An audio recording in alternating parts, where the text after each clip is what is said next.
Okay, I think I've clicked the buttons, I've dialed the knobs, I've set the sliders to content.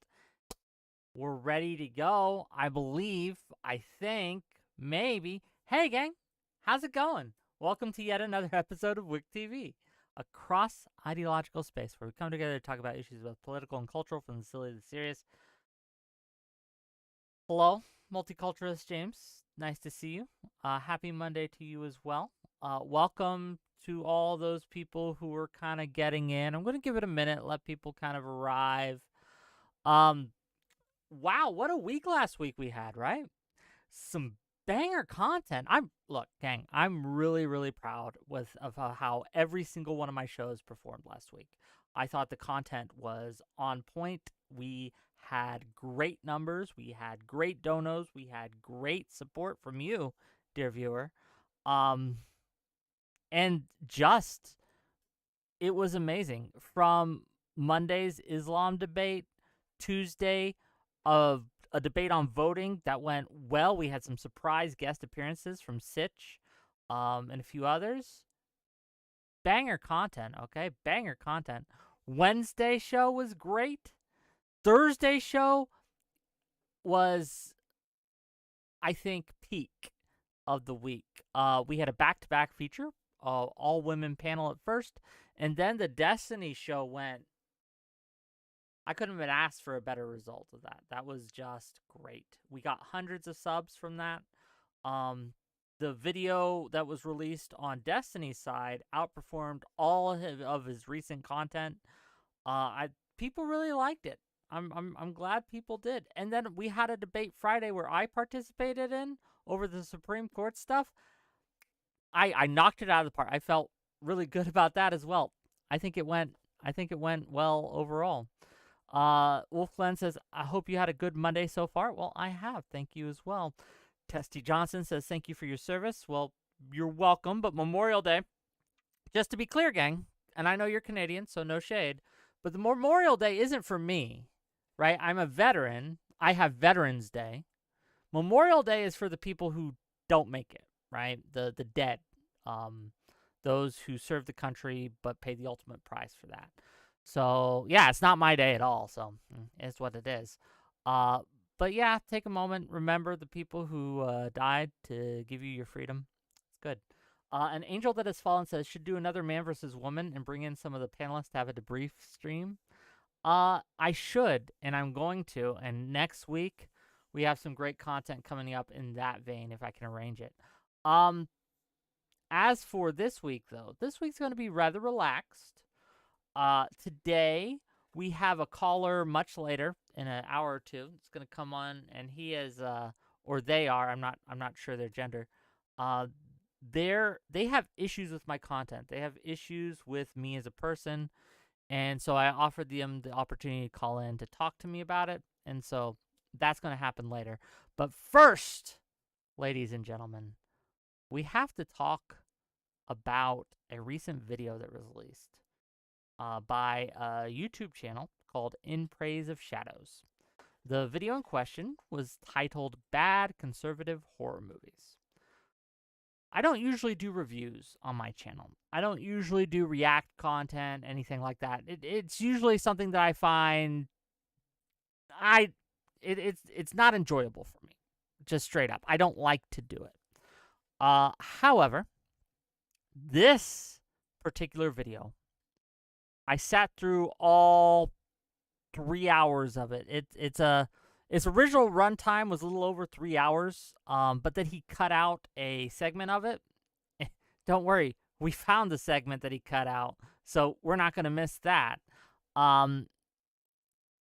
It was quite the lengthy production, and I would recommend, if you're watching this in my YouTube, I have a link to it in the description. Okay. So I have a link to his channel, and I have a link to his content. And we don't have time, nor the energy, to go over it all. But in your own time, when you get a chance, I'd recommend you play it from start to finish. Also find the Wendigoon segment that he cut out, and watch that as well. It I'm trying to think how best to phrase this. It is perhaps the perfect illustration of a certain type of mindset, an illiberal, anti-speech, anti-diversity of thought, gatekeeping mindset. And when I say gatekeeping, I mean it in the derogatory way, like not the good kind of gatekeeping, but gatekeeping not for the sake of the experience or the hobby or the interest, but to punish your enemies who you do not like, right? That kind of gatekeeping. It is, again, it encapsulates everything that's wrong with that way of thinking. And instead of just telling you this, right? Instead of just explaining to you how bad this video is, we're going to watch a little bit of it. We're going to talk about it, and we're going to talk about certain themes. Again, there's far, far too much of it for us to go through in a single sitting and talk about and point out every single detail. But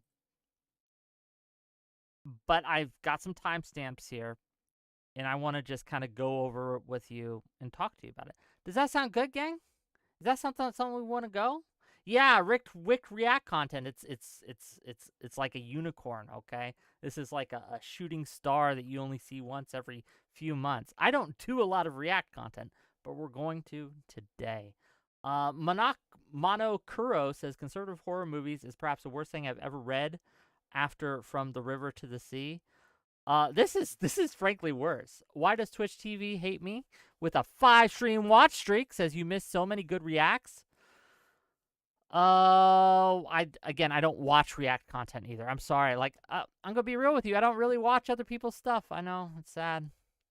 It's sad, but let's get through it. Let's go and let's begin because we can't waste time. We have a lot to go over. Let me make sure this is. Oh, nope.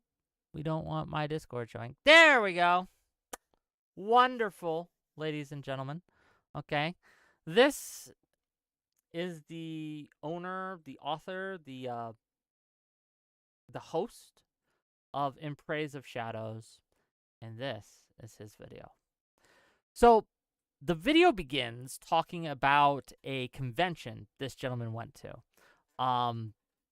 A Monster Madness convention. I forget the exact name. And he has some issues with how the convention's run. This is perhaps the first 20 minutes of the video, is him talking about how badly the convention did, how they invited Kevin Spacey, who had allegations against him of a sexual nature, and how he was very against them bringing in Kevin Spacey and platforming him. I don't have an issue with this part of the film, okay? I don't have an issue with this part of the review. It's not something I'd say, right? Like, but I can understand the argument here that you don't want to platform people who have done really bad things or you think might have done really bad things. It's again, it's not something I subscribe to personally. I think there's a little more nuance there that we were missing, but there's nothing wrong with him stating this opinion. There's nothing really stuck out to me during this segment until I came across the first timestamp we're going to get to. It is, let's see, it's 17 minutes and 34 seconds in. And this is where my ears perked up. I stopped being just bored of watching the essay. And no shade, right? Like, it was well done, put together, production values were well. It's just not my thing, watching video essays. So no shade on that, right? But then we get to this part, and I was like, well, okay, you have my attention. Where are we going with this? Let me get to the right timestamp, and let's listen. And gang, if the audio's off or it's too low or I need to turn it up, just let me know, and we'll see what we can do. Here we go. to just be about him. He's a small example of a greater problem that I think is an issue within horror, which is that the existence of centrist and liberal views, mixed with a love of genre, acts as a shield and breeding ground for right-wing harm within our community. Because, as we will see time and time again throughout this, people who hold these liberal stances will side with conservatives over progressives at every single given opportunity. The existence of centrist and liberal views within the aspect of horror, or the hobby of horror, the interest of horror, is acting as a shield for right-wing harm to their space. What a thesis statement, gang. What a fucking thesis statement. Where are we gonna go from here? I'm invested in this. I want to see what he means. Right-wing harm in the horror space? What are you talking about here? Okay, what's going on? Are people dying? Right? Are we getting like these what is happening? Are people becoming Nazis because they watch horror? What is happening here? And how in the world do having people who exist within your hobby having liberal or centrist views aid in this? It's a wild thesis statement. But I just want to kind of like, I want to note that this isn't as rare of a view that you might think. This is something I have heard, or something like this, similar to this. I've heard things like this again and again and again and again, over and over, in various hobbies, in various interests, in various fields, in various spaces, that the liberal or centrist view is causing real-world harm. That people who disagree with me politically, ideologically, cannot be allowed to exist in this space. And later on in the video, and we'll get to it, right, he talks about how we should not allow these people in their space because they're doing harm. This is purity testing on, I think, the wildest kind of scale that I've seen in a while. I won't say ever, because I've seen some pretty wild takes, right? Twitter exists, but God damn. And I just wanted to do this because I think we need to have a conversation about illiberalism. What's illiberalism? Well, it says it right on the tin. Anti-liberal values. Not liberal in the sense that right-wingers say, oh, you're just a lib cuck or something like that. Or leftists will say, anyone right of Bernie Sanders is a liberal. Not that kind of liberal, but liberal values in the sense of free speech, diversity of thought, multiculturalism, all these kinds of base, foundational, civilized values, right, that are shared across the Western world. It is a rising trend, especially among the younger generation, to be anti-liberal values. And I think it's a problem. And I think this is a good indication of why it's a problem. We're going to talk about it. So again, welcome, gang. Hi, One-Eyed Crow, Song and Stew, nice to see you. RPG, hello. Yunan, Ant, questionable comments, huzzah, hello. Questionable comment says, I'm a lefty, but I disavow clowns like this. Based, right? We like talking about removing people from your space. I think this intolerant worldview needs to be kind of shunned, disavowed, if you will.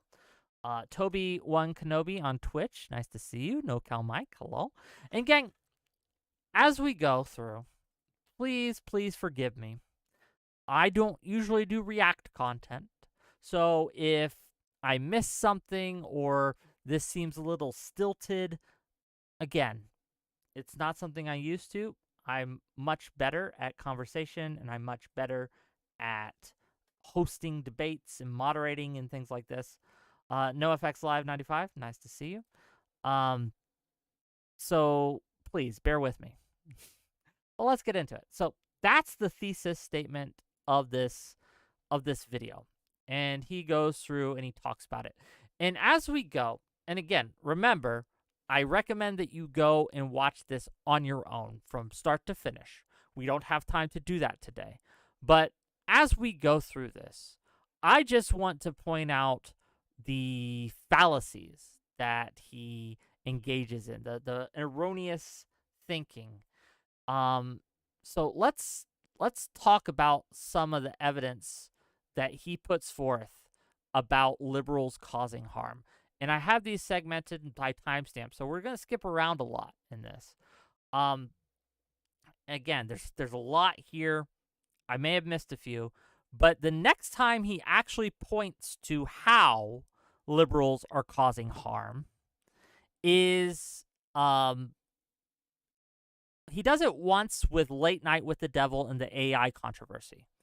He doesn't really talk about how being okay with AI in movies is a liberal thing, but he says it is, but it's very incoherent. We're going to get to that, but he gets a lot more specific and a lot more grounded when he talks about Stephen King and liberals causing harm. So we're going to skip to that first, and we're going to talk about that. We're going to hear what he has to say, and then we're going to discuss it. Again, it's a long video. We don't have time to go through every single bit. But in this segment, he's talking about how liberals will side with conservatives and side with fascists. So let's go to this timestamp and let's see what he has to say when it comes to the liberal Stephen King. Okay. Give me a second. It's not exactly the timestamp, but here we are. Up to go hunt down and kill all the queers. I mean vampires. There are plenty of liberal figures within the pantheon of horror that help to prop up conservative values, or are just outright causing harm that still produce quality work. Again, I love Stephen King. I will always be thankful for him to help me on the path to loving books. But at the same time, he sits at home every day for weeks tweeting about Trump in trial. But then the day after the police siege on Columbia, he was totally radio silence. Earlier this year, he tweeted, "I'm not worried about AI because I got my mojo working," which is the epitome of the Republican "fuck you got mine" attitude. A billionaire telling you that there's nothing to worry about because he is personally going to be fine. I want you to notice, right, the evidence that he gives. That the liberal Stephen King, okay, is going and helping, and remember the thesis statement, is running defense for right-wing conservative values to do harm within the community, okay? Again, he seems to, be correlating the being okay with AI as a liberal value. There's people who are okay with AI art across the political spectrum. It's not a lefty thing to be anti-AI art. It's not a conservative thing to be pro-AI art. I know plenty of conservative artists who are against AI art. I know plenty of progressive artists who are kind of fine with AI art. This isn't a left versus right thing. And he does this throughout the show, or the essay. He seems to do this thing that a lot of people do that says anything that I feel is bad or wrong is conservative. Everything that is positive and good is on the left. Now, to his credit, there are times he talks about how conservatives actually can make interesting, entertaining art. And he says that the idea that they can't is a dangerous one because we excuse the message that they put forth and try to allow anything that's conservative, that's entertaining, into our space when we should gatekeep it, even if it's entertaining, okay? He talks about all the people he's not going to mention. I believe one of them is a director of a movie, or a screenwriter, I forget, of the movie The Wolf at Snow Hollow, because this guy's okay with AI art in his movies. That's all. That's all. And again, what is the evidence that Stephen King here is running cover for conservatives? Let's run it back. I know I talk a little bit, and again, forgive me. I'm not good at this React stuff. But let's watch this segment again. Let's see exactly what's said, and I want you to pay attention to the evidence he gives that Stephen King is causing harm. Okay, pay real close attention. Here we go. Up to go hunt down and kill all the queers. I mean vampires. There are plenty of liberal figures within the pantheon of horror that help to prop up conservative values, or are just outright causing harm that still produce quality work. Again, I love Stephen King. I will always be thankful for him to help me on the path to loving books. But at the same time, he sits at home every day for weeks tweeting about Trump in trial. But then the day after the police siege on Columbia, he was totally radio silence. So the first bit of evidence this man gives is he points out how Stephen King is very concerned about a Trump presidency, but he didn't say anything about the protests being raided. The Columbia University protest, you guys remember that. We had a few shows on this, where the cops came in to the people who had who'd basically taken Heldon Hall hostage and locked themselves inside. So the cops broke in and arrested them, right? Or broke it up. Because he didn't speak out against this is causing conservative harm or propping up conservative values. Look, this isn't a conservative value here. This isn't something that is doing harm. What does this man think the cops did there? I know that there were a lot of people who were very concerned that when the cops came, they were going to just shoot all the protesters. It was going to be another Kent State. But what happened, what actually occurred, was not that. The cops fairly professionally went in and broke it up with no one dying or even getting hurt or injured seriously. It was a successful operation, regardless of what you want to think about if they should have broken up the protest or not. The cops did their job. But if you listen to lefties and certain lefties on how they view this incident, it was worse than Kent State, right? The cops came in and they shot everyone's dicks off, okay? And those were the lucky ones, the ones who died. The ones who survived, they were taken to those conservative camps by the cops, and all sorts of pervert stuff was done to them. Like, again, it's this wild piece of evidence that he uses to say, this is an example of right-wing harm in our community, okay? This is an example of the liberals running cover for it. And again, this is just one example he uses. There are more. We're going to get to them. Stick with me, gang. But it's wild. Slongy and Stu for $5 says, in fairness, as I am mostly anarchist, I think of your right wing as being communist. What do you mean by that, Slongy and Stu? I don't even know what that means. Testicle Johnson, not my dick. I need that to pee. Certain lefties. Well, that is a huge qualifier. Yeah, certain lefties. Like, I'm not trying to throw all the left under the bus here, right?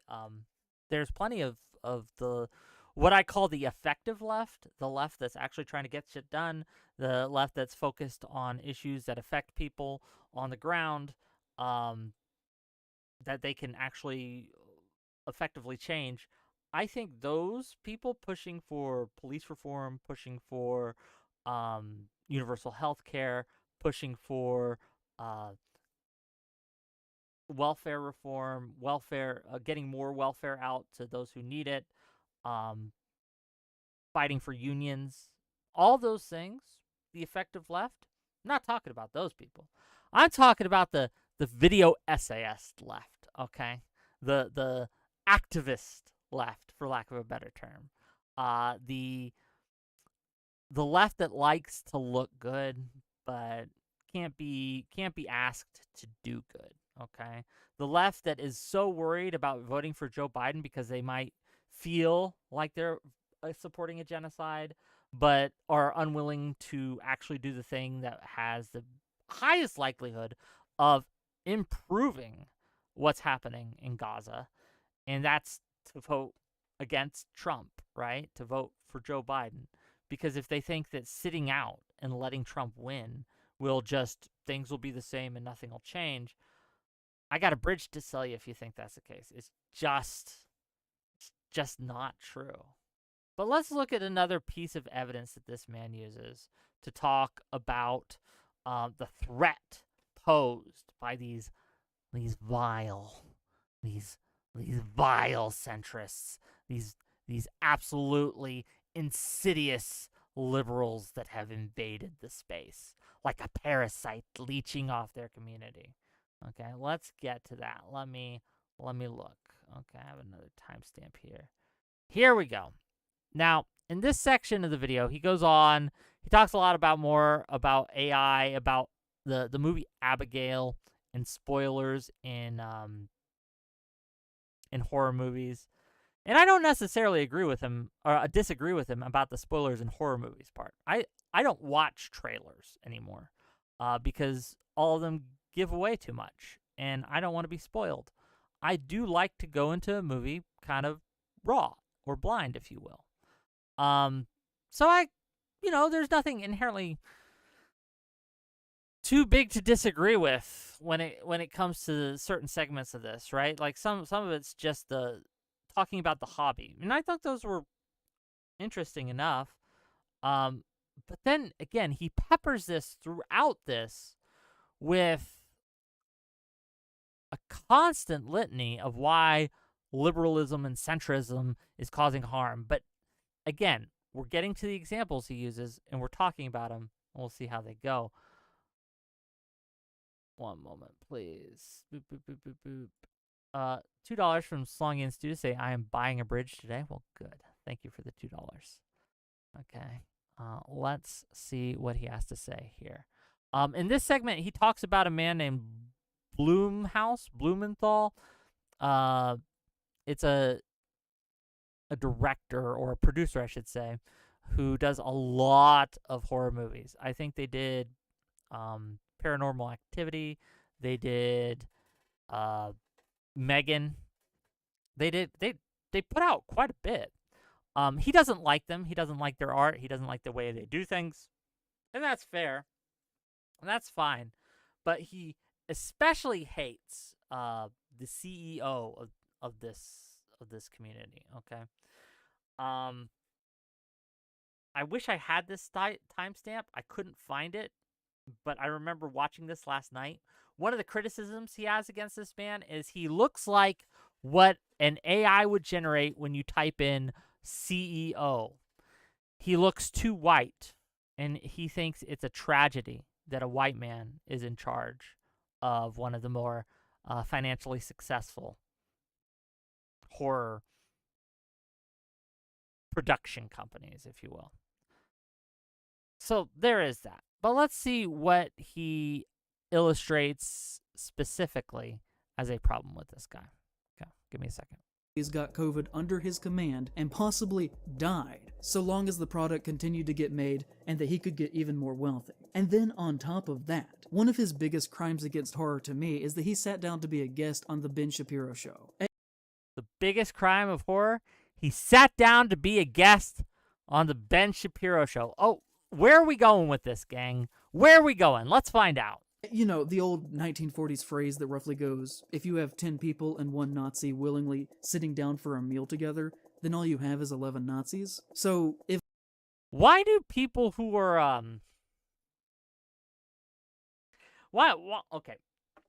Okay, this is going to veer off a little off course, but it's wild to me that especially those who are very mad that the Columbia protests got raided by cops after they took some building hostage. It's very wild to me that they would use this comparison, or this, I guess, saying of if you have 10 people sitting down at a table with a Nazi, you have 11 Nazis. When we can look at the people who are on their side in this, right? Who are chanting with them, who are supporting and funding with them. And why would you ever use that metaphor when, yo, you're the one at the table with the Nazis, bro? I don't know what to tell you. To be clear, I think it's a dog shit saying. It's a dog shit metaphor. It doesn't make sense. It's not true. It's something we can safely kind of just push to the side. But this guy apparently believes it. This guy apparently stands it and used it in his video, which again was a video essay. It wasn't a live stream. This wasn't a misspeak. He put this in in there on purpose. He didn't have to use this metaphor, but apparently he did. And he thought that was kind of a, I guess, a burn or an own. Ben Shapiro, the Nazi, I guess. Let's listen. Let's see what they have to say. If one film executive sits down with a fascist for a civil conversation, then all you have are two fascists being broadcast over the internet, who are hoping to enshrine each other's cultural power. Is Ben Shapiro a fascist? I want to vibe check in my chat, okay? If you think Ben Shapiro is a fascist, can you press 1? If you don't think he's a fascist, press 2. I just want to see the vibe check. Again, I don't watch a lot of Ben Shapiro. Maybe he is a fascist, right? I've seen a little. He's conservative, no doubt. But fascist? I haven't seen that. Do we have anyone? Come on, be brave. I won't make fun of you too much, right? I just don't know. So a gay Odyssey says fascist Israeli flavored? Maybe. He's not even that right-leaning. He copes for Trump so hard. Yeah, he does, but that doesn't necessarily make you a fascist, right? It just makes you a Trump supporter, which I don't like, to be clear, but it's not a fascist.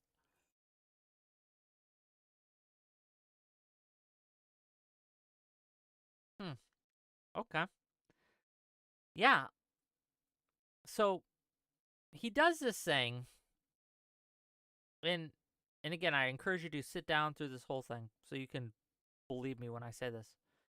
He never really backs up why Shapiro or why he thinks Shapiro is a bad person. He says the name as if the audience that he is speaking to will understand and know that, oh, it's Shapiro. He obviously is a fascist. It's so obvious, I don't even need to give any examples of his fascist rhetoric. I don't need to give any examples of his conservative beliefs. You should know this about by now, you dummy. You dumb moron idiot who's watching the show. You should already just know that Shapiro's a fascist. It goes without saying. No, I refuse to provide any examples of why he's a fascist, right? But it is. He is. It must be. Now, we're going to watch a segment later where he talks about Wendigoon that he deleted from his show. And we're going to look at some of the evidence he gives that Wendigoon is a fascist, because he does give some evidence there of why he thinks Wendigoon in particular is a fascist. And we're going to look at the quality of evidence. For Ben Shapiro, he doesn't provide any. He doesn't provide a single quote, a single incident, a single bit of evidence for why Shapiro, in his view, is a fascist or someone so abhorrent that no one should be seen being in the same room with him. At the beginning of the show, he talks about Kevin Spacey, and he references the sexual assault allegations, and he talks about it a little. Not a lot, but a little. And he gives some evidence, right? He gives some examples. With Ben Shapiro, he has given none. Not before this, not after.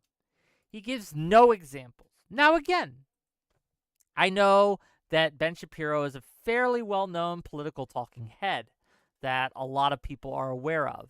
Perhaps he felt he didn't need to give examples. But when you are going to levy these kinds of accusations, especially this kind of like secondary sanction accusation, this guilt by association accusation, that this person sitting down with this other person should have known that this other person is so toxic that even being in the same room with him is going to just give you cancer, right? And taint everything you've done or everything you've said.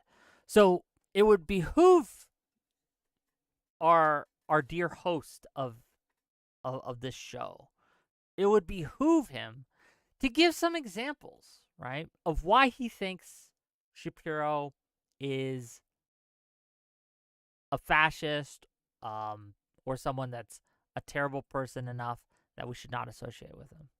Would have been nice. I didn't get any. But let's watch a little more of this segment just so you, dear audience, can know. We won't watch too much, but we'll watch a little. And you, dear audience, can can see for yourself what I'm talking about here. So let's keep going. At the top of the interview, he even jokes that he is ready for a wave of hatred just for willing to be seen in the same room as Shapiro publicly. So he definitely understands what he's doing here. He wasn't tricked into any of this. And in that, he has some pretty wild quotes that I think really shows that his heart is not in the right place. Some pretty wild quotes. Okay, I'm really excited. I'm on the edge of my seat to see what this man thinks is a wild quote that was said during the Ben Shapiro interview. Let's find out. As far as the soulless, empty art that he produces is concerned, and to a greater degree, demonstrates the corruptive effect his legacy has had on how we look at modern horror cinema in general. One thing that I agree with the right about is how a lot of Hollywood, including myself, is out of touch with America, with the taste of America.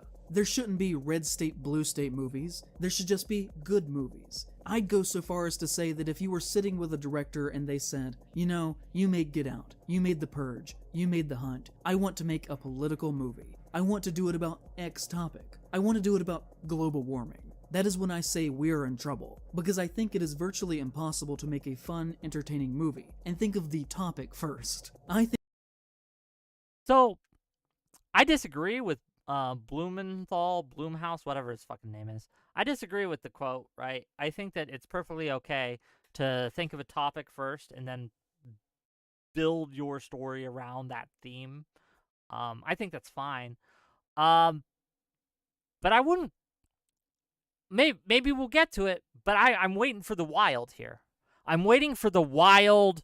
Oh my God, he went on Ben Shapiro and he said this. What a monster. I'm waiting for that. Let's see if we get there. We haven't yet. At least not in my view.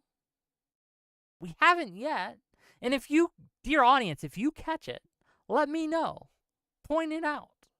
And I will, we'll go with it, right? But if I miss it for whatever reason, if you see what was so horrible, so wild, let me know, please. Let's continue. I think you have to think in your heart what's super scary. And if you can fold politics into that, like Jordan thinks about race all the time, clearly. Get Out came from that. But you can't just say, I want to make a scary story about global warming. Hollywood had a red flag list for people Harvey Weinstein was worried about because they were talking badly about him. And I was on the list. And I was happy that I was on it. I wish that it was true what he said about me, because I wasn't actually doing that. The most important thing I want to say, and the reason I'm doing your show, is to say that all of Hollywood is not the same. We are different. I can be liberal, but talk to you and be on your show and make a movie called The Hunt. But if there was an amazing horror movie that came to me and it pushed a conservative value, I would make it. So I think that's probably the most important thing. At one point near the...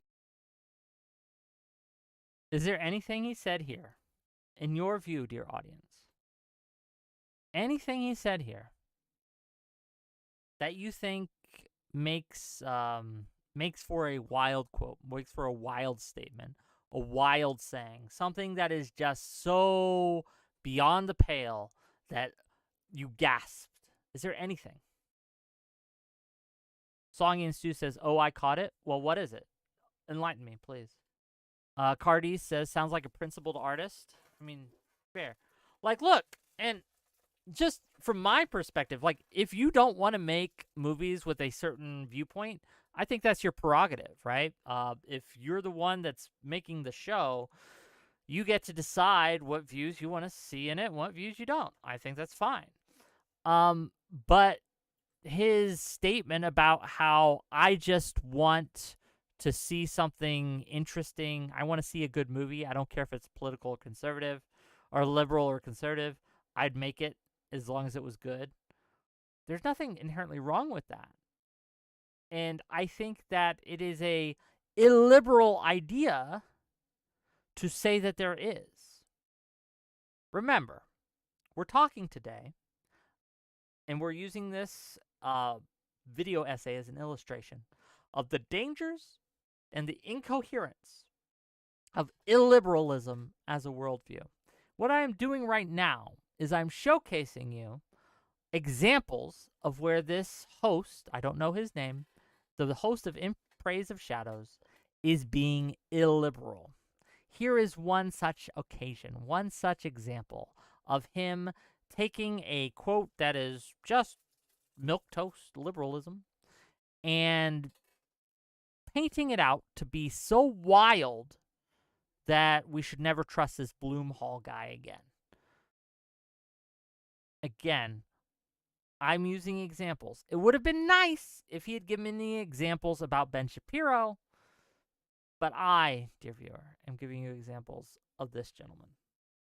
Aspiring Devil says, remember, in Praise of Shadows believes horror is supposed to be a Marxist and anti-establishment by design. He's part of the everything is political crowd. He does talk about this throughout the show, about how he thinks that horror is, by its nature, and the language built around horror is progressive, anti-capitalist, to disable harmful power structures.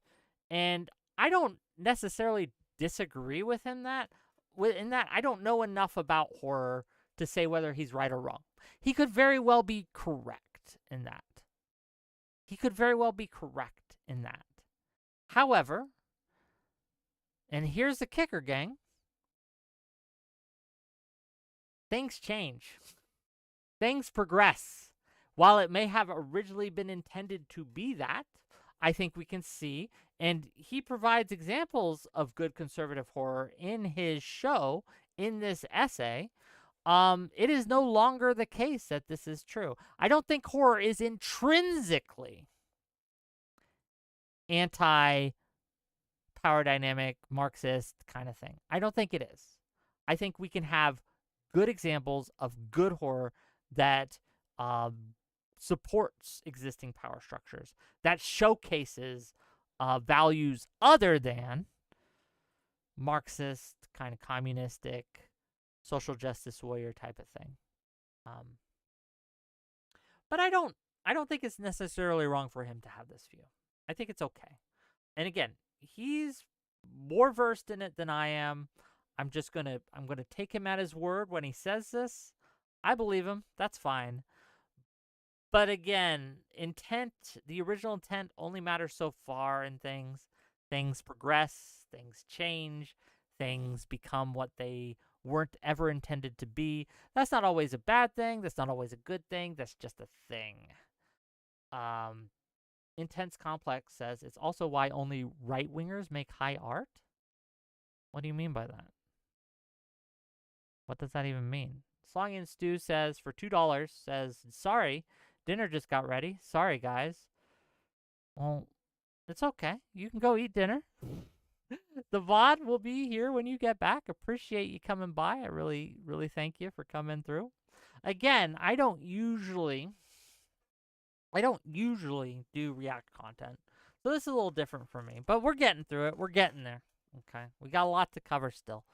And again, we have a caller later who's going to talk to me about how I'm apparently a fascist, but we'll get to that as well. Mooncake, hi, nice to see you. Rabid Wombat, always a pleasure. Aspiring Devil, I think I said hi to you. K1 says, honestly, I'm ready for a Daily Wire version of Get Out. Look, I'm not. I saw two of their movies, one of their movies, and then like the first 15 minutes of another movie, and then I had to turn it off. It was really bad. What was that one? Run, Hide, Fight. You know what I'm talking about? About the school shooting movie they did. I saw that one.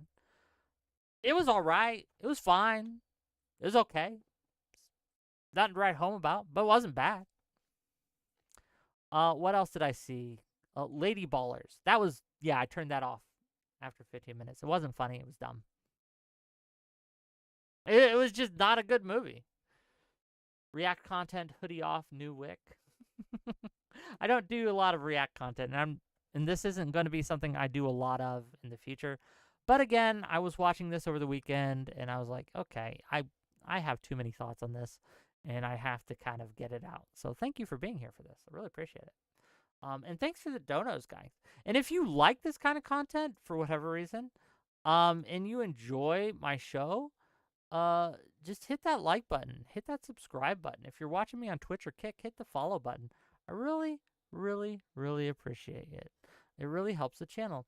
If you have a little extra money, throw some super chats my way. Throw some gift subs on Twitch or Kick.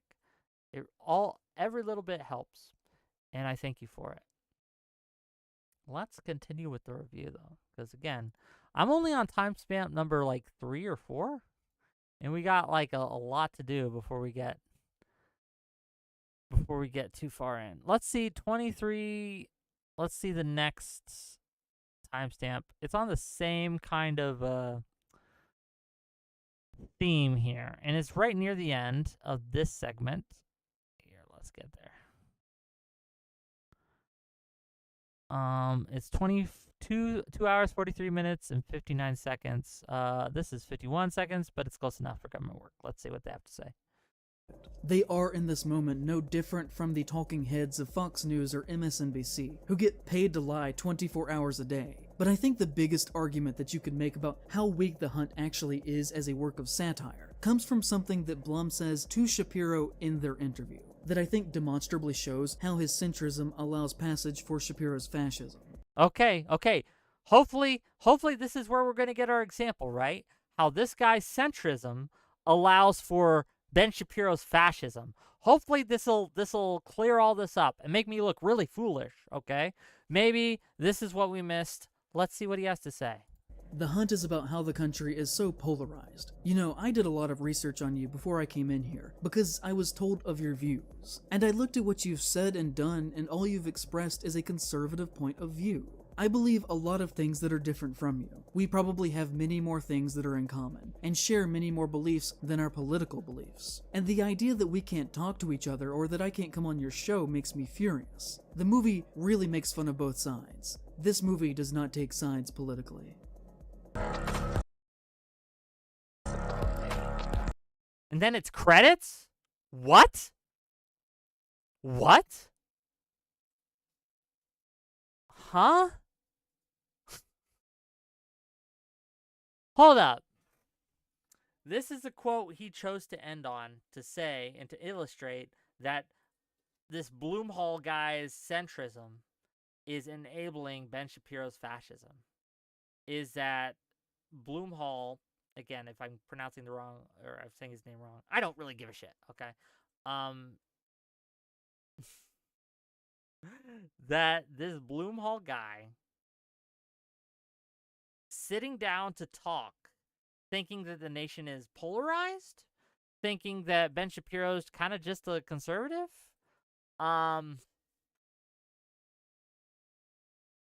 that thinks they should be able to talk and have a discussion and that they share some beliefs together, is enabling Ben Shapiro's fascism, which again, we've seen no evidence of. We've had no examples given throughout this movie about. He just expects us to know that Ben Shapiro is a fascist.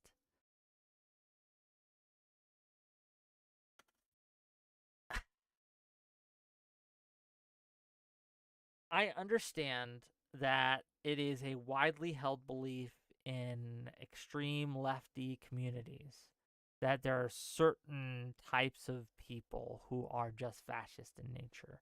Zionists or fascists and all these things. But if you are putting out a video that is supposed to be consumed by an audience that is wider than just communists, it would behoove you to show your work, to explain why, precisely, you're calling Ben Shapiro a fascist. 1, maybe 2 examples of him, I don't know, Zeke hailing or something. I don't know, right? Talk about putting people in camps. I don't know. Maybe he's talking about like ethnically cleansing someone, some group or something. I don't. Give us an example, please. Something.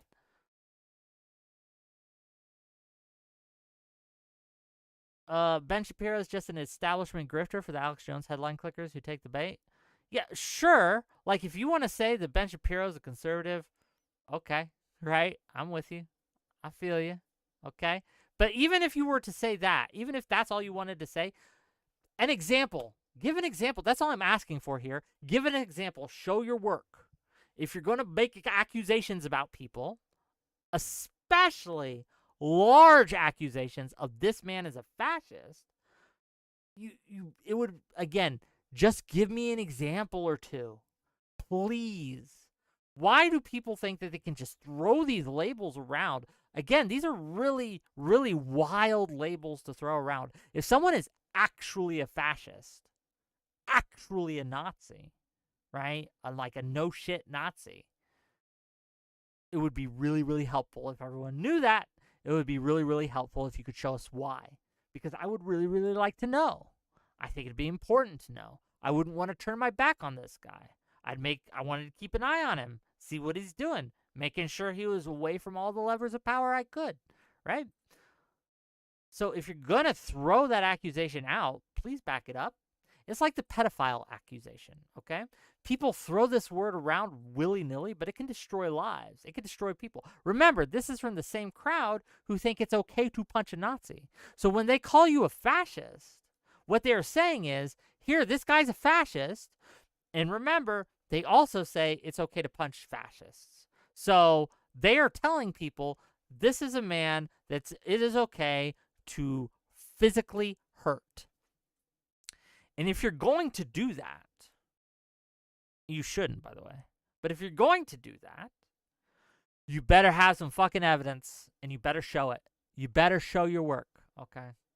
You better show your work.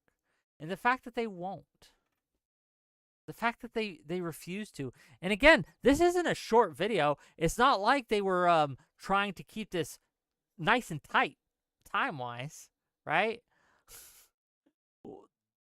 The least they could do is give us maybe a minute, maybe 2 minutes, maybe 5 minutes of examples. Yes, I'm against punching. I don't believe in vigilante justice. I don't believe anyone should be punched for their views. They should be punched if they engage in violence, okay? And when I talk about violence, I mean physical violence, not chanting from the river to the sea or something like that. No one should be hurt for that. And yes, you could call him a violent activist, but it would not mean anything unless you had video proof, right? Unless you had evidence. But luckily, dear viewer, luckily, he does make another accusation about a gentleman. He cut it out of this video, but through the magic of the internet, we have what he cut out still available to go look at. So we're going to do that real quick before we get back to this video and before my caller comes in. We're going to look at another person that he has accused of some pretty wild shit. And let's see what evidence he brings forth in this case. And maybe, again, these were made at the same time. These were meant originally to be a package deal to come together as one. Let's see what he considers a good standard of evidence. Let's look, okay? Let's go. Again, this is the Slandering Wendigoon full segment re-uploaded, okay? It's not on the initial video anymore. You'll have to go find this on your own. Let me find the timestamp I got from here. One moment, please. So, in this, he accuses Wendigo of being a fascist boogaloo boy, okay? For those of you who don't know what a boogaloo boy is, they're the people who are trying to start a race war, to have a Civil War II, electric boogaloo, right? They're pretty hateful group, okay? So let's see what evidence this guy provides that this man, this Wendigoon, is a boogaloo boy. Now, in the beginning of this, he talks about Wendigoon, who he is. He's also a horror YouTube video essayist, okay? Guy's got 3 million plus subscribers. He's a big deal. I don't know him personally. I've never seen a single video he's done. Keep that in mind. But the way that this guy talks about him, you'd think this guy's Satan incarnate, okay? He talks about how there is a rumor that Wendigoon originally started the Boogaloo Boys. Now, Wendigoon himself talks about how he he used to have a screen name called Boogaloo Boy, but it was from Che Guevara, and he originally meant it to be this kind of in solidarity with the people. And when the Boogaloo Boys came out and started being hateful, he distanced himself from them because he didn't want anything to do with that. Fair enough. But let's see what evidence this man has of Wendigoon still being a Boogaloo Boy. Give me 1 second. Let me get there.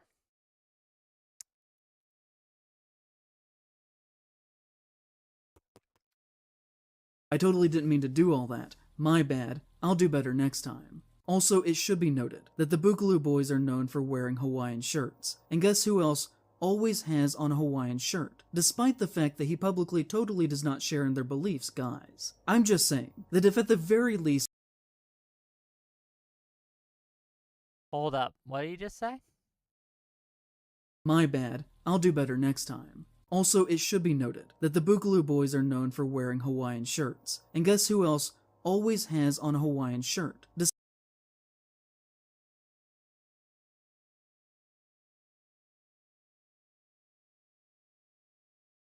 Yeah? Dang. I just got a puppy. I love my puppy. Her name's Lola. But you know who else loved puppies? Hitler! You know, I drink water sometimes, ladies and gentlemen. Okay. You know who else drank water? Hitler! Holy shit, gang. What are we doing? What are we doing with our lives?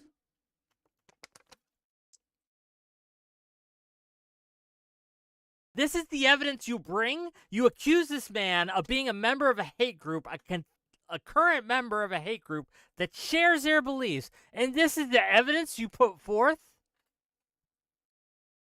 He wears the same shirt as them, which isn't a uniform, it's a Hawaiian shirt, which you yourself are wearing in this video? Hell, I wore Hawaiian shirts when I lived in Hawaii, and even outside of when I lived in Hawaii. Oh, some Wick lore. When I was a kid, I lived in Hawaii for 4 years. Okay, fun fact. A lot of people wear Hawaiian shirts. You need a little more than that. You need a little more.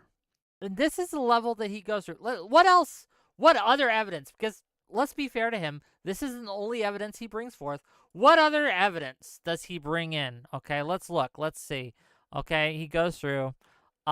Here, we'll read what Wendigoon says about this, the statement that he makes. Okay, we'll go through that, and then we'll get to the other evidence. So let me skip ahead. Let me see. Boogaloo Boy persona. So I made my response and thought I'd share it to set the record straight. And to be clear, this is Wendigoon setting the record straight. So this is Wendigoon's words right now. Let's see what he says. Straight. Again, I hate being political, but I wanted to clear this up. Love y'all. Thanks. The statement that he included with this read. Alright, so I'll go ahead and make my official statement here, because better to come straight from me. Over 2 years ago, I was among the first to begin using the term Boogaloo. Originally, it was a rendition of Che Guevara's, not that he was a good person by any means, code word for revolution, and I have always been a proponent of freedom and liberty. I believe in the divine rights of every human, and therefore, aspects of self-independence are important to me. So I began using the word in small settings, and then decided to make a meme page using the name as no one had yet done so. To give you an idea, my name was Boogaloo Boy, and several have pointed to me as being the original and started the Hawaiian shirt thing, as I've always just worn those shirts. However, as the term became mainstream, more ideas began to come into the group. Everything from Antifa members to fascists wanted in on it, and the original idea became muddled and broken. I always meant it as a for the people thing, yet it quickly became something else. To give you an idea, I watched the same news station call it a far leftist movement and a far right movement in the same day. It became something I didn't want to be a part of, and so I left. I dropped the name, took a break, and decided to talk about things I enjoyed like conspiracies and movies under the new title Wendigoon. It was something I acknowledge, but am not a part of anymore for what it became. Some of my current followers and friends were with me then, but I'm not a part of that anymore. That seems like a reasonable statement to me. But see, here's the thing, and it's clear throughout this segment of the video that in Praise of Shadows, the host just doesn't take any of this as real. The fact that he has decided that this Wendigoon is a bad person, he has decided to ignore all the evidence that would suggest he's wrong, but hyperfixate on these connections that he thinks he's seen. It's a very conspiratorial way of viewing the world. Again, Wendigoon wore Hawaiian shirts. Guess who else wore Hawaiian shirts? These guys that he claims to no longer be a part of. They're still the same, right? And he goes on for a while. And he gets to some more evidence. Let's get to it. Boom. Let's go here. Very publicly friends with Turkey Tom. They have been seen together on multiple Oh, let's maybe I went too far here. kind of thing, and seemingly more so means people as a very select group. Wendigoon is very publicly friends with Turkey Tom. They have been seen together on multiple occasions, and I've seen online mentions that Tom was either at his wedding or at the very least was invited. Tom has been accused of using the N-word multiple times in private conversations, including these screenshots of texts that are alleged to be real. And he's also been accused of saying that the upper tiers of his Patreon were intended for Jews with deep pockets. Wendigoon is publicly connected to the Internet Historian, and has even appeared in his videos. The Internet Historian publicly said that his birthday was April 20th. It is not, and has only said that as a joke because that is Hitler's birthday. Wendigoon is publicly friends with Donut Operator, and even retweeted a photograph of the two of them hugging.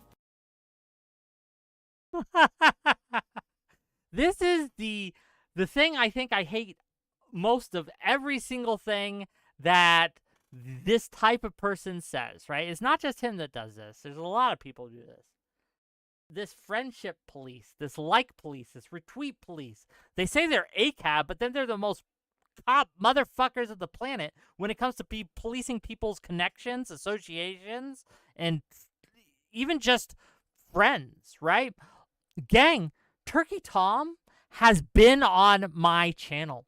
Am I now suddenly... He's been on my channel twice. It wasn't just a fluke, okay? Am I now suddenly tainted?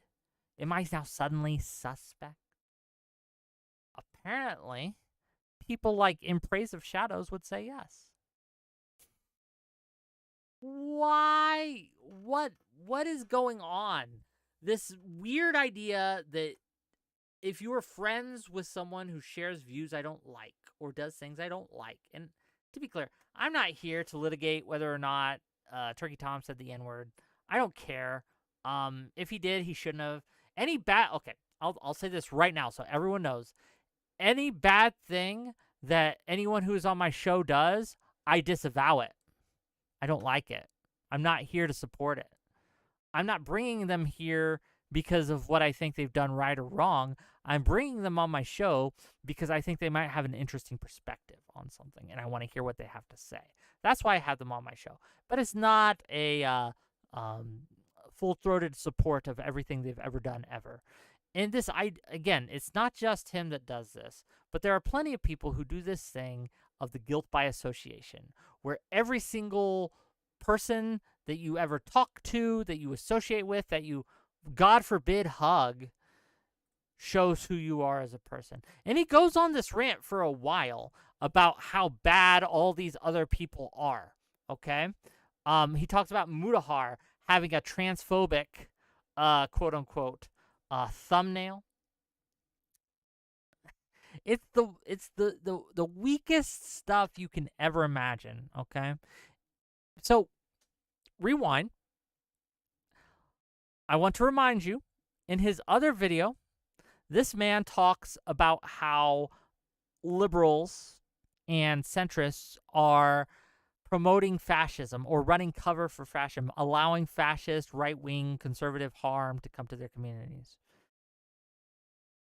But then again, he never gives examples of what this right-wing harm is, aside from AI, right? He does make a big deal about AI art in movies. Which again, I don't think that's conservative. I think that's a separate from the left-right dichotomy that we like to shoehorn everything in. He never gives examples. But in this segment, he gives examples of why he thinks Wendigoon is a right-winger, conservative, harmful person. And the evidence is shirts, right? Hawaiian shirts. The fact that he had a screen name once that said Boogaloo Boy. And the fact that he has been seen with Turkey Tom, donut operator, internet historian, and others. What a monster. What a terrible, terrible person. Again, I don't know donut operator. I don't know half the people he mentioned here, but I know Turkey Tom. Turkey Tom's not a fucking fascist. He's a dumbass. He's a dumbass kid. Which he's funny, though. I like him, but he's not fascist. He is not. I can say that with 100% certainty, okay? It's funny because it's not funny at the same time. What I mean by that is I have to laugh because these are just, I know he obviously believes these things. He legitimately really believes these things. But they're so stupid, my dears, my dear audience. It's just nonsense. Let's see if my caller has arrived yet. Let me switch to see if he's DM'd me. Okay, he is. Okay, so we're going to switch gears a little bit, okay? And we are going to be calling with Porta Nova. And he has, well, you know what? We'll just call him, and we'll see what he has to say. We might get back to the video later. We have a few more timestamps to go through.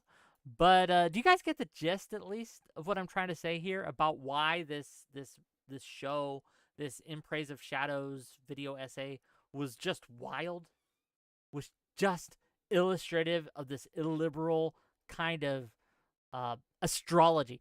That's what it reminds me of, to be clear. Astrology. They're making connections. Well, his Mercury was in retrograde, so by that we can divine the fact that he is a fascist and causing harm in the community because he's a Sagittarius and his Mars was I don't fucking know astrology terms, right? But it's just nonsense. It's nonsense, word salad, just gobbledygook that is presented as this the divination, revelation, pseudoscience. It's nonsense. But let's get to the color.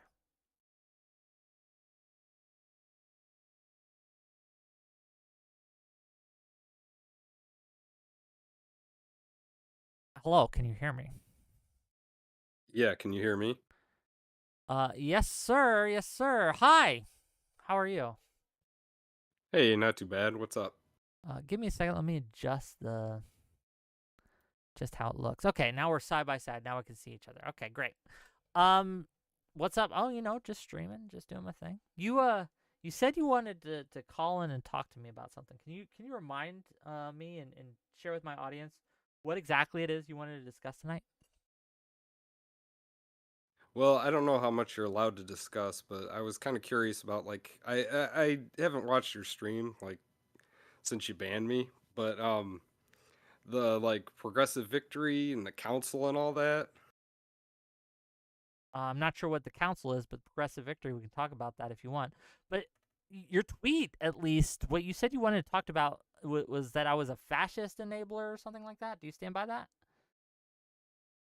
Well, I would say you're kind of more of a tool of fascism, I guess. A Don't they tool of pay you or fascism. something? Okay.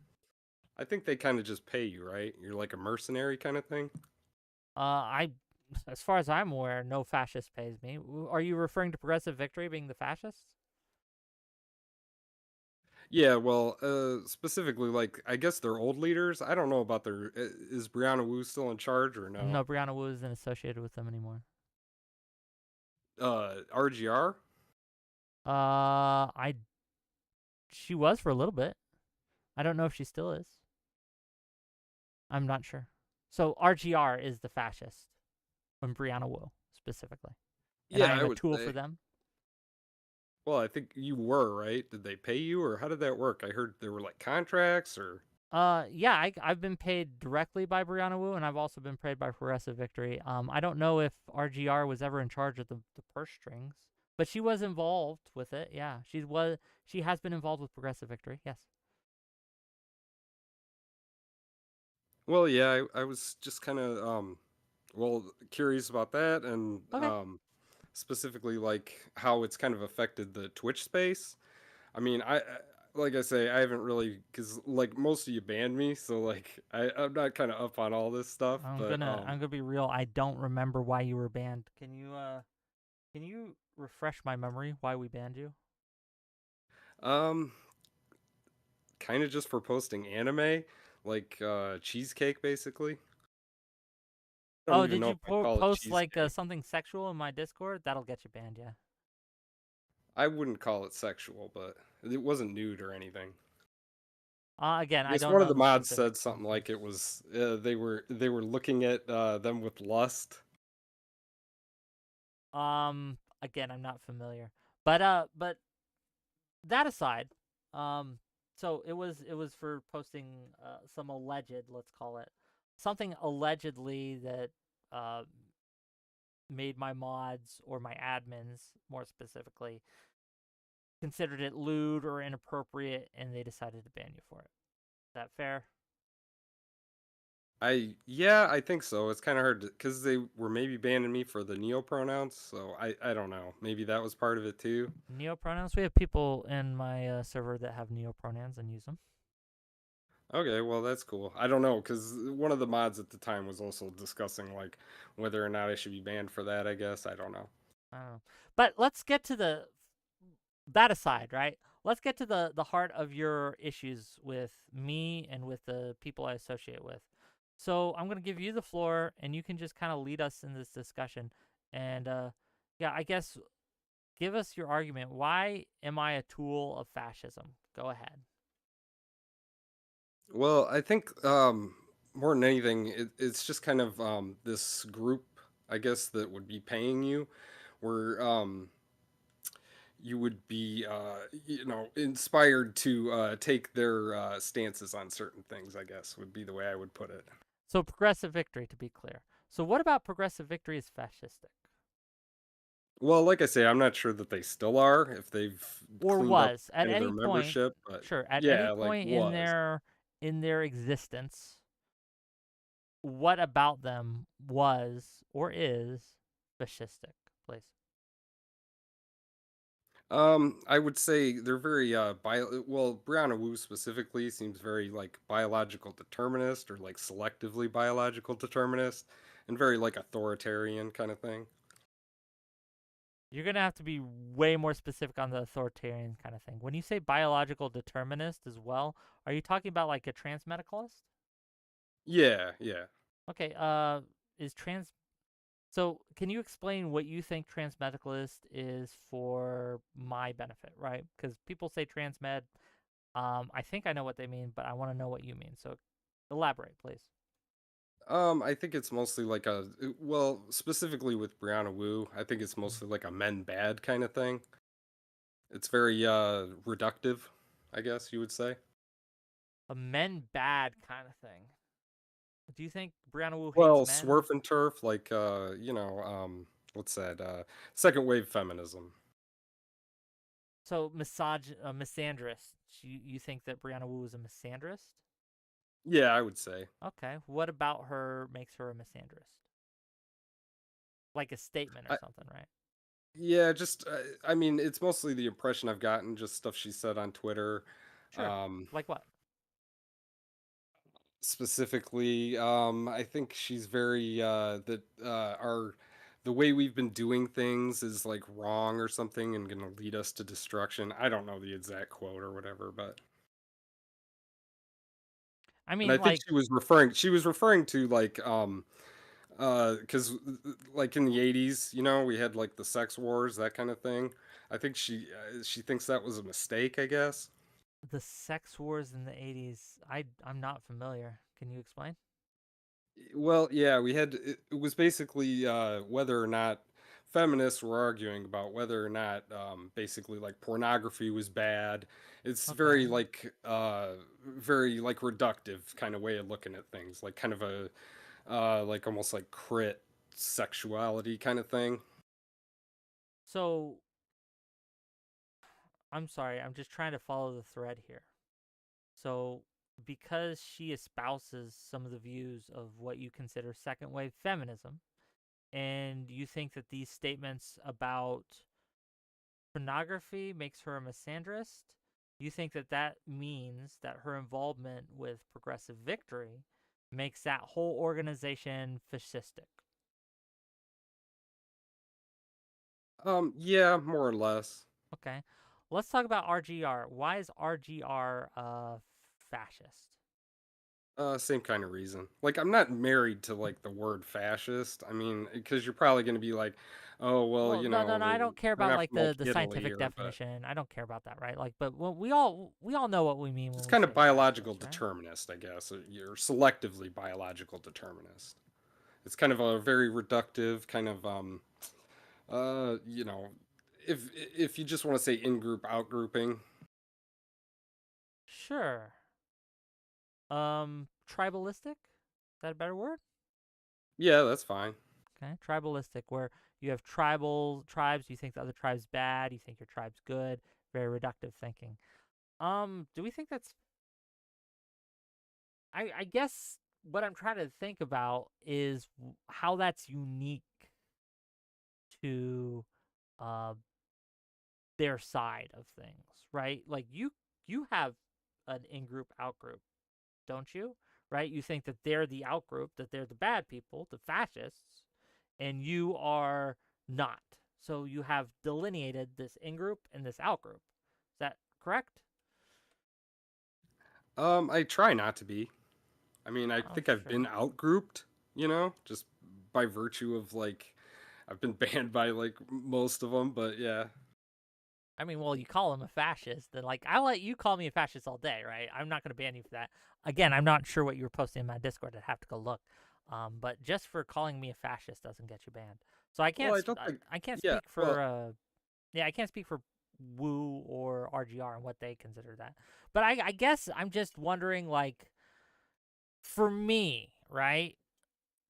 What have you seen me say or do that has furthered the ends of Woo or RGR, their fascistic ends? What have I done? I mean, it's been a while, you know, obviously, but because I don't usually watch people that ban me, but specifically, there have been panels where I thought, I mean, I'm not saying it's completely like intentional, and I don't know that it was, but I think over time it's just become kind of a thing where like only like sex negative, like a certain viewpoint is put forth in a lot of your panels, very turfy, you know, that sort of thing. I mean, we do have views that go against the mainstream. Yes, we do have views that I consider I don't like on. I have had views that I do not support on all the time. Um, Usually I have them on with people who debate those views, right? Like, so I will ask a question. So let's do one that I'm trying to think of one I've done recently. Let's talk about the Friday show we did where we talked about the Supreme Court. And the question on hand was, should Alito recuse himself? I disagreed that he should, but I had people on, Econoboy and Josiah, that thought he should. So me having them on isn't condoning their view, right? It's not supporting their view. It is simply having it have the chance to have their say, but also get pushback. So I guess I'm asking you, like, in general, and specific would be better because I'll be real with you. I'm having a hard time contesting or actually biting into any of these because it's very hard to do without specifics, right? It's very hard to do with these kind of like vague assertions that you're making. Okay, yeah. There was a panel. I forget what the topic was, but it was something vaguely. But it happens with a lot of your like kind of women panels, or that kind of subject matter, anything to do with like gender studies. It seems to me it's like there'll be like most of the panel will be like, well, it'll be like you'll have like three that are like really conservative, and then you'll have like two or three that are like turfs, or like very reductive, very second wave feminist, and maybe you'll have like one that is like a traditional like uh modern feminist in terms of like sex positivity and what's the word, intersectional. So you just would like to see more people with more leftist views on MySpace. I'm fine with that. In fact, Thursday I had several leftists on my show. I had Kevin Logan, I had a non-smoker, I had Justin Freakin. Non-smoker is no way he's he leftist, but I yeah, mean, okay. he's a Well, he's a communist. very different kind of leftist than I guess what I'm talking about Oh, then, okay. maybe, because he might be more of the like communist kind of Yeah, tanky he's end, a I guess. communist. He's a tanky. But it's an extreme left view, right? It might not be your flavor, but it is an extreme left view. And I have them It on just, time to time. I would like more. I'm with you on this. I'm with you on this. If your argument here is that I should have more left wing views on, I'm open to it, right? The I problem mean, and I don't is, even know that it was you specific, mm, that you specifically or even intentionally. More so that I think they've kind of taken over the space in terms of like, or I think the space is basically dead in terms of like communication between at least certain types of leftists, and that's just why I kind of came up with the progressive victory being involved. I heard something about a council meetings and what have you. It just seemed kind of coincidental to I'm me. really curious on what you heard about the council meetings. But $5 from Songy and Stu to say we will help him. Wick, do you agree that government and industry should work together? Then you're a fascist. Thank you for the $5, Songy and Stu. But I don't think that's how. I don't think that's the definition we're using today of fascism. But I could be wrong. But I'm really curious. What have you heard about these council meetings? I'm just so curious what the rumor mill has said. I mean, I guess it's very secondhand. I heard something about like there was like contracts that you guys were signing, or I heard regular council meetings. I'm not sure how related it is to Progressive Victory, or but that's just what I heard. So I do meet with them once a week, and we talk about news stories, things like that, right? And we talk to each other. Is that what you're referring to? I guess maybe. I mean, And well, I have potentially, I signed a think you're contract with definitely them, but it's like the contract is you're in. basically that you know they'll pay me for my work, and my work being consulting basically. So I go into these meetings once a week and I consult, like, hey, what do you think people are talking about these days, right? What are they talking about when it comes to these topics? What are some good ways to get Biden elected, right? We do talk about that. Is that Kind where of you're pushing your agenda then. I mean, I mean, I furthering I've your made agenda, no or I've made no secret that I am trying to get Biden elected. Yes, absolutely. I am trying to push that agenda. That's true. well, I guess I don't have a problem with that specific agenda. Sure. What that's There's the things only that agenda we damage me more push. directly, I guess I would say. Like even getting banned from your server, I think there's a lot of When kind did of, you get well, banned? just sex negative feminism, like reductive kind of, yeah, that sort of thing. Oh. Well, we don't talk about any of that in the meetings. We're solely focused on getting Biden elected right now. I'm not Well, I paid to give appreciate any that, but specific I view. think it's kind of pervaded the space, I guess.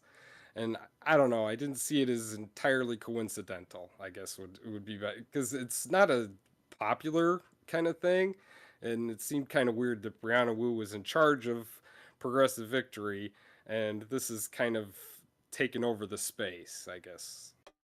Well, this has been a thing that I've seen. Like, spaces change, right? I agree with you that there is a more, um, for lack of a better word, a more liberal bent to the space. A more, uh, I think the pendulum has swung away from the far extreme left view on you can't platform people you disagree with, and some other things, right?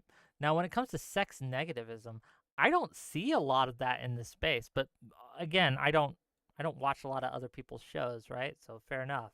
But we've had, in fact, tomorrow my guest who is co-hosting with me is in a polyamorous, is poly, right? And wants to talk about it. Is that, I don't know. Like, where are you seeing, at least in my show, where are you seeing the sex negativity? Well, specifically, like a lot of your your Brittany Simons, your Do you think I Brittany think a lot Simon's of sex negative? yeah, I think yeah, well, that's kind of the viewpoint. It's like second Why? wave feminism, kind of anti-sex work kind of thing. Well, she has an OnlyFans. She's a sex worker. Yeah, I don't know how she kind of in her head this makes sense, but yeah, I think she's kind of turfy, right? I'm really unclear on her views on trans individuals. I don't know. I've never talked to her about it. But yeah, I just, it's what, look, I'm trying to be charitable here, but It's actually it's, weirdly enough, because I do think in the kind of more liberal end of it, this is actually the more liberal kind of end of it. I think the like this is like 40 years old, kind of the more like reductive kind of swerf and turf kind of stuff, right? well, can you give me an example of how Brittany Simon is turfy? I don't follow her that much. I I would say more reductive, very it's very men are this way, women are that way kind of thing. Men are from Mars, women are from Venus. That's kind of how I would describe like most of kind of that Okay, I don't know if group. that's, I don't know if that's turfy. Why? Maybe explain I to me. would say it has I'm Ruth in it, legitimately but not understanding you. I'm not trying to be mean or rude or anything, but I'm legitimately not following. So when you call Brittany Simon a turf, which is a an accusation, right? I just would like an example.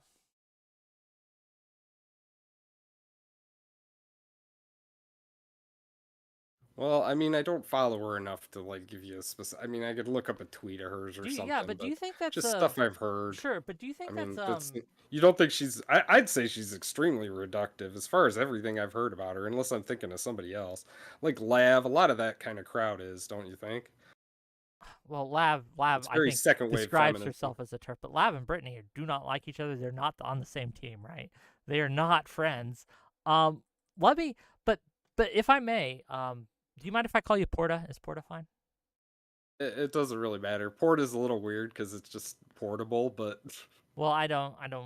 This, I'm looking at your Discord name, so I'm just using yeah, no, that. it's cool. It doesn't Okay. matter. Well, Porta, the problem I'm having here, and this is what's kind of frustrating me, is, and I guess ironically enough, we saw this before in the video we were watching. You've come on here and you've made some pretty heavy accusations. Brianna Wu as someone who is a misandrist, RGR as fascistic and also misandrist, Brittany Simon as turfy. And when I ask you for examples of these things, when I ask you for like, okay, well, can you show me where Brittany Simon has said something or done something that would be turfy? It, you haven't given me anything. I think it's very irresponsible to make accusations such as these without evidence. I mean, it's just the words I know to describe these things, you know? I mean, I don't follow these people all that well. Most of them ban me. So, but I mean, these are the people that are like in charge of your group or whatever, or the people that I would say that you have on in lieu of kind of more like modern feminism.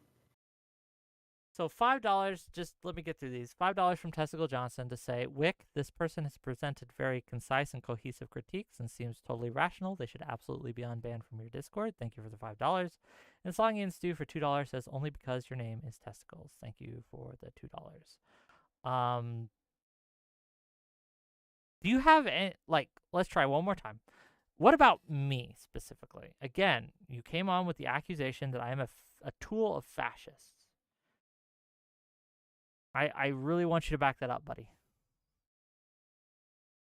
I mean, I'm not like again, I'm not married to the word fascist if that's like really upsetting, but just the fact that you're kind of incentivized to have certain opinions, I guess.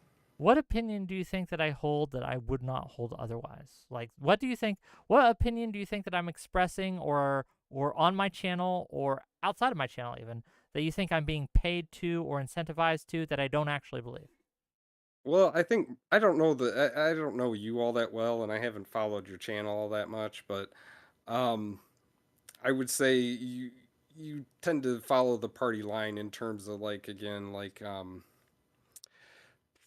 I guess I would say kind of more of a reductive view of kind of feminism maybe. Reductive view. I'm so curious. What do you think my view on feminism is? Well, I mean, I'm just basing this, and like again, I might be kind of misconstruing like some of what it might just be hard for you to get like I guess you would call them leftists or progressives like on your show, but you're either stacking the deck kind of I would say against a lot of these people, or you're having a really hard time getting them on. Maybe it's just you have a really hard time getting them on. But I think overall I think like your council, your kind of like meeting whatever clandestine little group, I think has definitely created helped mold the environment into one that I think is very what's the word, um, unsuitable to certain opinions. So I will just tell you right now, and I'll tell my audience and anyone who listens to this, if you want to come on my show, it's a very easy process. All you have to do is DM me and DM me the topics that you would like to talk about. And honestly, if you have very strong and extreme opinions on things, more, even better, because I'd love to have you on and I'd love to discuss it with you or host a discussion where you are involved to defend your views. That's good content. That's what I'm incentivized to do. I don't turn any viewpoint away. I don't turn anti-feminists away. I don't turn extreme feminism away. I don't turn any sort of view away. I do ban people based on behavior. So, for example, if you um, make some false accusations or something, right? I will ban you for that. If you break toss and you start saying the N word or something, right? I'll ban you for that. But by and large, I'm pretty open to anything if you want to talk Well, about it. I've never So, broken TOS to my well, knowledge, so and you're on my show right now, sir. yeah, that's fair. I mean, and I think, there is some value in just being on, but I think there's also like I think you're going to lose a lot of people that would normally come on your show just because like your Discord or whoever are banning like their audience basically, or just creating an environment that is like hostile to them or to their audience. Oh. Well, my space is not a safe space, and I'll tell people that. I always tell people that, like, if you're looking for a space where you won't be challenged, that's not the space here. But that's for everyone, right? I'm not here to make you feel safe. I'm here to make sure you are safe, right? Yeah, no, I'm cool. I Yeah. That's fine, but like, yeah, it's a safe space from me, like, and I think it's a safe space from a lot of like, people with similar opinions in certain Okay. areas. $5 from Cameraman 502. Would argue horror is a naturally reactionary as it relies on revulsion. Also, one of Blumhouse's early films was Rock's Tooth Fairy. D. Wire can improve. Oh, thank you for the $5. You must be back in the other segment of the show. I'll wait till you catch up. I guess look, I don't have too much time today. So we're gonna get to the. What would you consider like? Again, what do you want to see change? Okay, what are you advocating for here? What's your call to action for me? What would you like to see me do different? I'd like to see the space more open to more diverse ideas. I'd like Twitch poll in general, I think has gotten like very insular. I think people have split off into their little communities and they Sure. just do not want to interact at all. They're very, anybody that disagrees with them, their audience, select members of their audience. I don't think they can disagree with their audience sometimes without getting canceled, as it No, I were. Or agree with all that, but I can't control the space. What I can control is my show. So what would you like to see me do with my show that I'm not doing currently? well, I mean, I'm glad to hear that Progressive Victory or your meetings or whatever aren't so focused, or at least focused on something besides, Twitch poll. But I think just in general, I think we could all do better to kind of bridge these or try to build bridges in terms of not being open to Well, who do you want more me to varied Here, I'll opinions. tell you what. You send me some names you'd like to see on my show. And as long as they're not banned from my community already, I will set aside a day next week that they could all come on my show and talk about whatever topic you think is worth talking about. So get me a couple names, doesn't have to be a lot, that you think I am not having on, or names that of people you think would represent views that you think are underrepresented in this space. And I'll bring them on a debate panel or a discussion panel to talk about it. You do that, I'll do it 100%. But and this is the last thing I'll say before I let you have your closing thoughts, okay? Last thing I'll say is what I don't appreciate is you coming on and making accusations, calling Brittany Simon a TERF, calling Wu fascist and misandrist, calling RGR fascist and reductive. All of them, I think you called them TERFy, and you didn't have examples. And I think that's irresponsible. And I would like next time, if you decide to come on my show, and again, this isn't new. Like you've known about this for days now, right? Yeah, just bring something. Bring me something to work with because I can't. What am I supposed to do with vague allegations, right? Like, what am I supposed? I can't engage with that. But that's what I'd like to see. I'll let you have the last word, and then we'll switch you off. Okay, well, I guess I don't know. I'm not really the type to like, I don't know, keep notes on people and stuff. Um, it's just kind of, I'm just trying to describe their general attitudes, their general kind of beliefs. Um, I think as far as like, here's the problem I think you're running into. Like all the people or a lot of the people, the obvious names I would mention, I don't think they would go on your show because I think they That's a them see. problem, not a me problem. I mean, that's fair, but I think a lot of this has to do with the kind of environment. Maybe not you, or yeah, kind of you specifically. I am banned, but like mostly, it's a lot of streamers. The kind of you're definitely with us or against us kind of attitude. Okay. Well, thank you for calling in, and I hope you have a great day. Bye bye. Well, you too.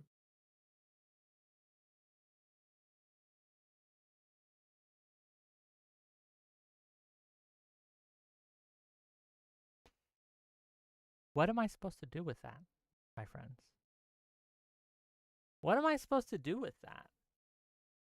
Look, we've had this discussion on my show before. This isn't the first time I've been accused of being a tool of the fascist, a fascist enabler.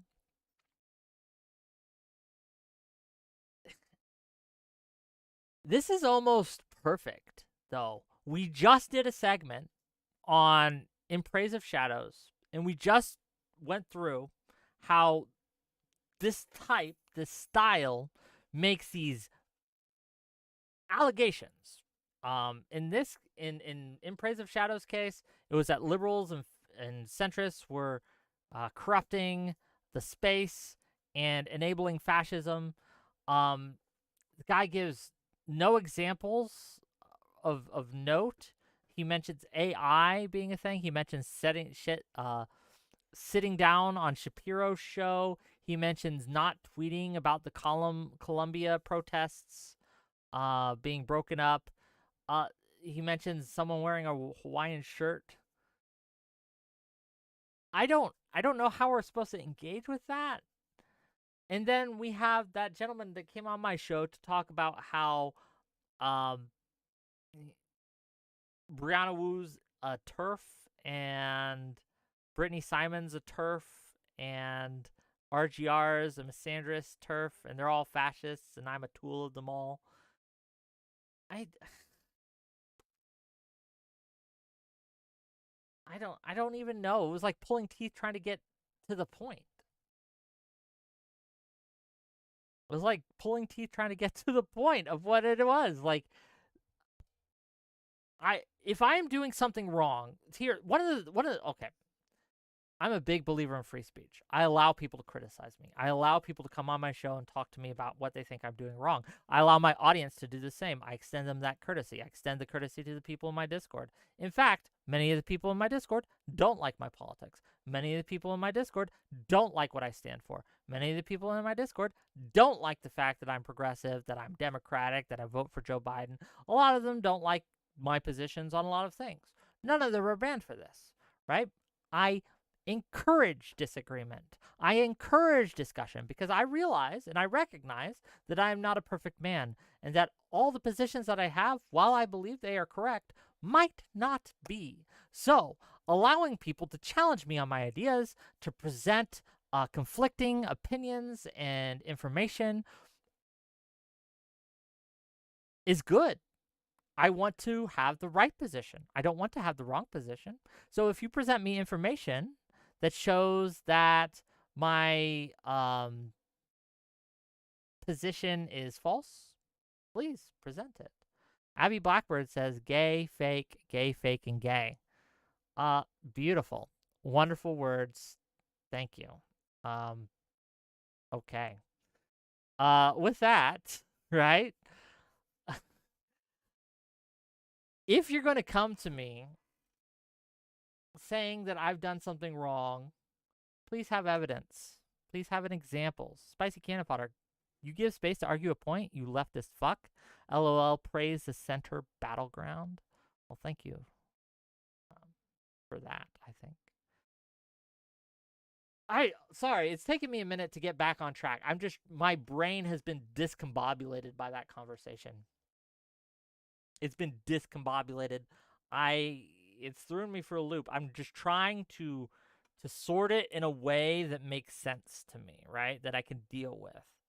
But it's these allegations, right? It's these kind of things where, I don't watch this person. I don't really see what they say, but I heard these things about them, and it's just kind of become true to them.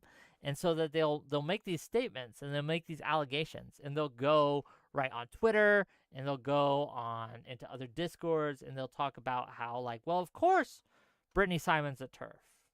I heard so-and-so talking about it on a Discord once. And they won't, when you try to press them, right, they won't have any examples for you. They'll say, well, I don't keep track of what they say or what they do. It's all these kind of vibe-based positions, vibe-based things. And I really can't deal with that. There's nothing to connect there. Which it's very slippery. It's very sneaky. But yeah. What do you think, gang? Do any of you have thoughts before we move in? What is your IP? Says Wick TV. Didn't you all do that with Trump? Call him a racist and fascist, a Nazi with no proof? If you want me to give you evidence that Trump is maybe not a fascist, but is a racist, I can give you evidence that Trump is a racist, right? I can give you evidence. Here's one off the top of my head of his accusations against President Barack Obama about him not being a naturally born citizen and having faked his birth certificate. And despite lacking all evidence that this is the case, kept going on this tirade about how Barack Obama obviously couldn't have been a natural born American citizen. And he leaves a lot to the imagination there. That's low-key racist of a claim, right? It's low-key. It's not like super hardcore Ku Klux Klan racist, but it's low-key racist. That's just straight off the dome. One example of Trump being a racist. I can give you that. And we can discuss that. You could disagree with that. That's fine. And we could discuss that back and forth. And we can have a conversation about that incident, right? Whether or not it's true, whether or not I'm presenting it correctly, whether or not these things may have a different explanation. We can discuss it. But when you come to me with, I heard that Brittany Simon's a TERF, we can't even have a conversation. We can't even have a discussion. Okay, well, why is she a TERF? Can you give me something she said or done that's TERF-like? Well, no, but, she's just very reductionist. Men are from Mars, women are from Venus. And, look, I've consumed some of Brittany Simon's content, not a lot, right? And maybe she does say that. But even that, how does that, where's the connection there to TERFdom? I don't know. I would have really liked to know. It might have been an interesting discussion to have. But what I was expecting and what this guy, I thought this guy was going to bring to me complaints about my conduct, right? Complaints about something I've said or done or allowed to be said or done on my stream, right? Complaints about how I conduct myself. Complaints about how my mods even may conduct themselves, right? And he was mad that he was banned, and I'm gonna go check why he was banned. I don't remember, to be perfectly frank, and see if there was any reason. But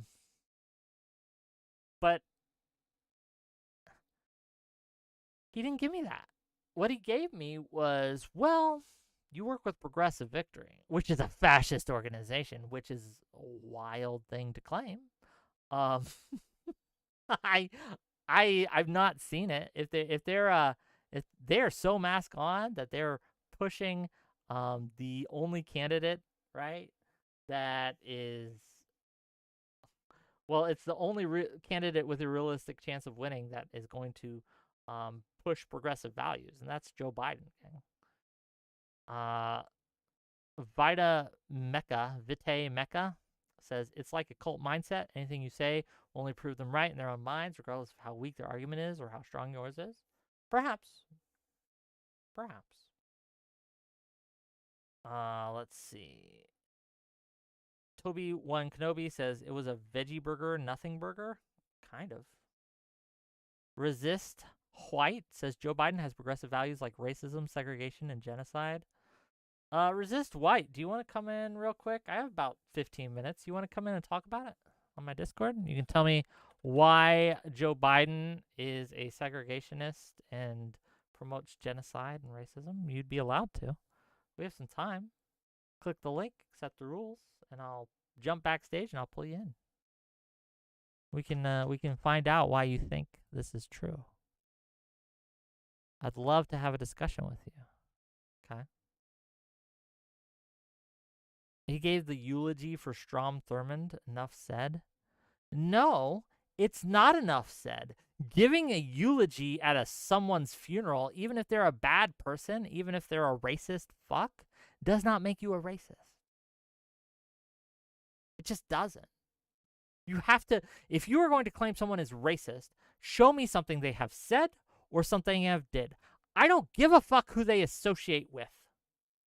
I'm going to tell you right there. If your evidence is he gave a eulogy for Strom Thurmond, that's not evidence that he's a racist.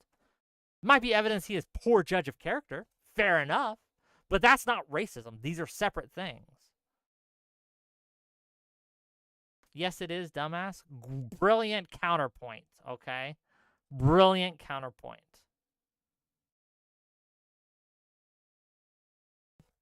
What is your IP says, poor kids are just as bright and just as talented as white kids. Joe Biden 2020. Yeah, it was pretty, that was pretty racist. Not gonna lie. See, that's evidence we can deal with and we can talk about. But this guilt by association is crazy. 2024 A Gay Odyssey says $2 for $2 says Trump clearly stated he'd pardon J6ers. MAGA 2024. Thank you for the $2, but No, thank you. I'm still voting Biden. Um, the crime bill, the '90s crime bill that a lot of the black community was pushing for as well. That's not racist.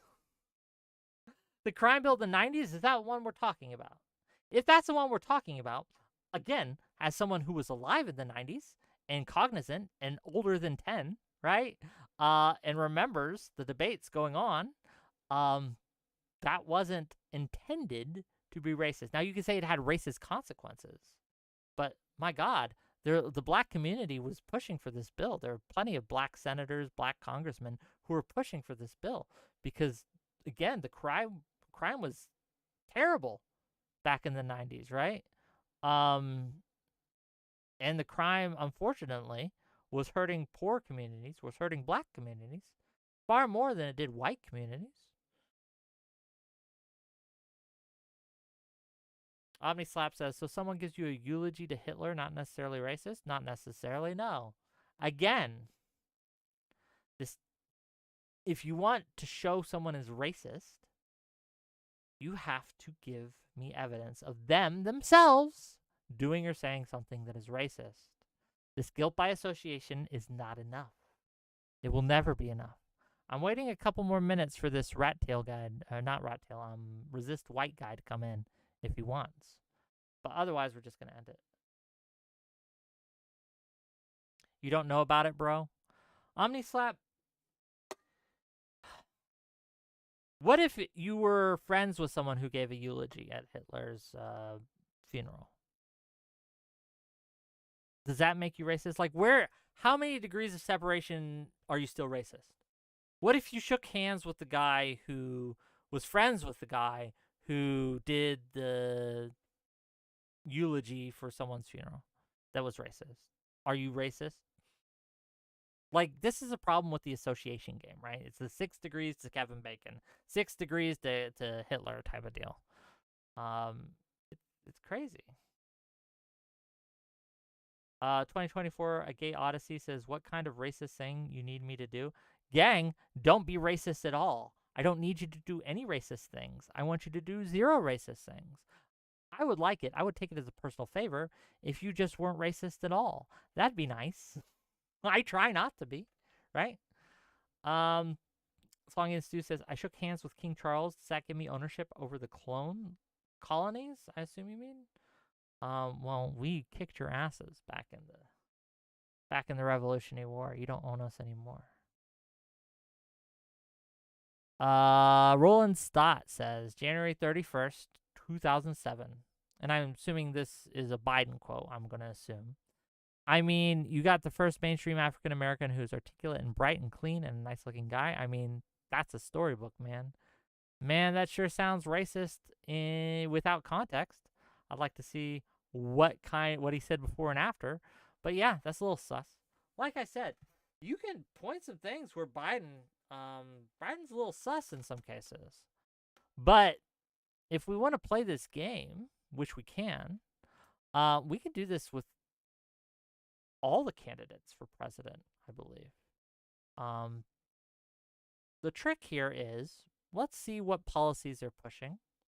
Let's see what foreign policy they have been writing on and advocating for. Let's see the results of their presidencies, because we now have almost a full term under Biden, and we have had a full term under Trump before. And we can compare and contrast these two candidates and see which one is more likely to push the kinds of policies I would say are progressive, and which one is far less likely to push those same policies. And I think anyone watching can see pretty clear that Biden is going to push more progressive policies, whether you like it or not, right? You can say that's not a good thing, and that's fine. But if you want a progressive president, Biden's the closest we got. Do you disagree? I don't know. Anyway, gang, I don't think this guy's coming. So we're going to end it here tonight. Thank you for the donos, and if you've liked this content, if you've enjoyed my little react show, and I don't do a lot of them, but if you enjoyed it, feel free to like the stream, subscribe, hit that follow button, if you have a little extra cash you want to throw my way, throw me some gift subs on Twitch or Kick. Throw me some super chats. All these are appreciated. Who is RGR? RGR is Riley Grace Rochong. She's nice. I met her in Ohio. Not a fascist. Not misandrous that I noticed. Not turfy that I noticed. Portland is Burning says, I don't remember the last stream I watched that was this painful. I'd rather watch Demon Mama talk to Doe, but I love me some Wick TV. I'm sorry that it was so painful.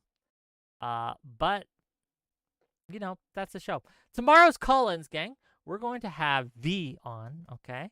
And she's going to join us and be my co-host for the night. And we're going to have an episode of Get It Off Your Chest. What is Get It Off Your Chest? Well, Get It Off Your Chest is a show where you, yes, you, dear viewer, can call in and talk to me about whatever you like. If you think, if you have a problem with something I've said or done, if you have issues with anything that I've talked about, if you see me stake a position not only on here but on Twitter and you really want to talk about that, if there's something that no one is talking about that you think we should be, come on in, call on in tomorrow and talk to us about it. It'll be great. Gang, for now, though, we're going to raid out. We're going to raid into Prime Kai. And I want you to let him know that this is a hate raid, okay? Just make sure he's aware. And I will see you guys tomorrow. Same bat time, same bat channel, 6 p.m. Eastern. Peace out, Girl Scouts. Bye-bye.